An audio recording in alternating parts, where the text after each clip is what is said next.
Ram Narayan Ram. Le sens des Védas n'est pas celui créé par les humains. Ce que les hindous et les sanatanis ont dit à propos des Védas n'est pas le vrai sens. Il n'y avait pas besoin du Rig Veda, du Yajurveda, du Samaveda et de l'Atharva Veda. Les Védas sont la nature elle-même. Le véritable sens des Védas est la nature. La nature existe déjà, nous la voyons avec nos yeux, nous l'entendons avec nos oreilles. Nous mangeons la nourriture fournie par la nature. La nature est notre vie. Nos corps reçoivent de l'énergie directement de la nature. En vérité, la nature est les Védas. Nous sommes nés dans le giron de la nature. Nous avons acquis la connaissance des Védas ici, sur Terre. La nature n'a pas de propriétaire. Elle n'est qu'un serviteur. La connaissance que nous tirons des Védas nous enseigne l'égalité, le principe de vivre et laisser vivre. Il y a de nombreux pays sur Terre, même de petits. Le pays dans lequel nous vivons s'appelle l'Inde. La religion en Inde est créée par les hommes. La Constitution aussi est faite par les hommes. Les lois des tribunaux sont également créées par les hommes. Les lois créées par les humains peuvent-elles vraiment être justes? Les gens du monde sont instruits, sages et rusés. Les lois humaines sont faites de telle manière que les riches deviennent plus riches et les pauvres, plus pauvres. Les partis politiques ont également été formés pour cette raison.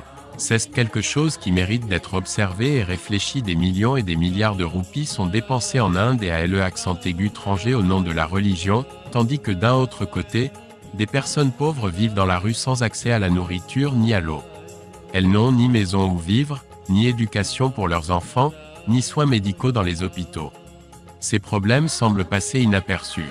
Les individus devraient réfléchir à ce qui se passerait si les riches se retrouvaient dans les mêmes conditions que les pauvres. C'est pourquoi les revenus du gouvernement, ainsi que l'argent collecté par les impôts, sont alloués à divers projets. Le public ne reçoit qu'environ 20% de ces fonds, et encore, ils vont à ceux qui sont déjà capables de tout gérer. Certaines règles exigent que les personnes à revenus élevés et celles à faible revenu paient le même montant d'impôt, mais l'impôt que l'on paye devrait-il pas être basé sur le revenu de chacun? Nous devons réfléchir à cela. En même temps, nous devrions également considérer l'importance des arbres et des plantes pour nous. S'il n'y a pas d'arbres et de plantes sur Terre, nous n'aurons pas d'oxygène. Sans oxygène, il n'y aura pas de vie, pas de nourriture. Les animaux ne survivront pas et l'environnement se détériorera. Il n'y aura pas de pluie. Tout doit rester en équilibre. Les arbres et les plantes doivent vivre, et nous aussi. Chaque créature et chaque objet de la création doivent avoir des droits égaux. Tout comme les humains ont le droit de vivre, les arbres et les plantes aussi. Tout le monde a le droit à la vie. Le gouvernement doit créer des lois pour cela. Alors que tout le monde sur Terre reçoit quelque chose, les animaux dans les forêts rencontrent des difficultés, et nous devons aussi y réfléchir. Vivons tous ensemble en harmonie et partageons notre nourriture. Il n'y a pas de pénurie de quoi que ce soit dans la nature. De la même manière qu'il n'y a pas de propriétaire dans la nature, il ne devrait pas non plus y avoir de propriétaire sur Terre. Nous devons donner de l'amour. Les arbres et les plantes sont notre âme et une partie de Dieu, alors nous devons les respecter. Nous voulons aussi vous dire que l'idéologie du Santandal n'est pas une idéologie créée par les hommes. Santandal, c'est la nature. Nous suivons la religion de la nature. Nous n'acceptons pas les religions créées par les humains. Tout ce que nous recherchons, c'est le droit d'avoir un accès égal à tout ce qui nous a été donné par Dieu sur Terre. Notre problème est que nos droits ont été pris par les partis politiques, les dirigeants et les religions créées par les hommes. Nous ne demandons que le droit d'avoir un accès égal à tout ce que Dieu a fourni sur Terre.